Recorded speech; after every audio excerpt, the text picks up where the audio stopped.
Émilie est allongée sur son lit d'eau. Elle n'arrive pas à dormir. Ses yeux sont inondés d'eau salée. Vous savez ce liquide acide et corrosif? Ce fluide opalin qui vous ronge la peau et qui creuse de toutes petites rigoles des yeux au bord des lèvres, les commissures des larmes démesurées de l'azur. Triste, esselée, le cœur en lambeaux, elle regarde le plafond de la pièce. Il a l'air si profond, si sombre, noir comme l'océan. C'est comme ça l'océan. À la surface, il paraît bleu clair, tellement limpide qu'il est beau, le front de l'eau. Or, à mesure que l'on descend, il s'assombrit, il s'enténèbre. On voit apparaître des grottes, des reliefs, des zones d'ombres immondes.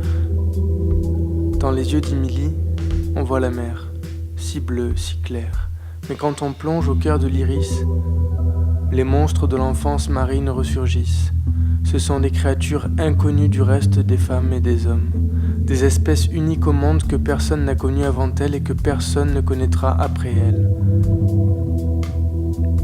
Émilie rêve, Émilie pleure, Émilie dort. Et dans ses songes d'or, elle voit des champs de fleurs douces et paisibles. Ce sont des coquelicots sauvages qui, corolles au vent, sont caressés doucement par les brises marines.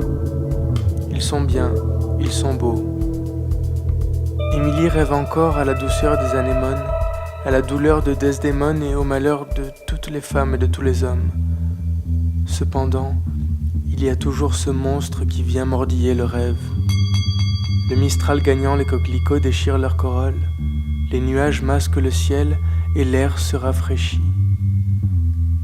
Émilie sort du sommeil, elle fixe le plafond. Émilie aux cheveux vermeils est triste à son réveil. Le rêve des merveilles s'endort quand elle s'éveille. Émilie aime un homme. Émilie aime aussi une femme.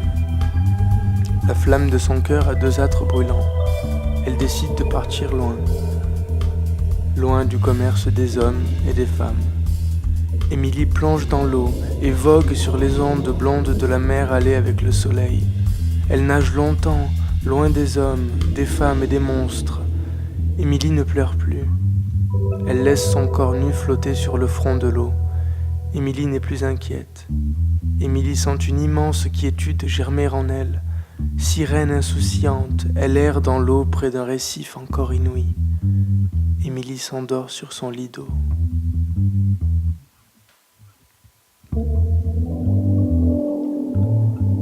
Un cancan de perroquets retentit dans l'air. Émilie se réveille. Elle a échoué au bord d'une plage de sable fin. Elle est entourée par des centaines de perroquets. Ce sont des haras. Ils ont un plumage vivement coloré à dominante rouge et verte, une longue queue et un bec puissant.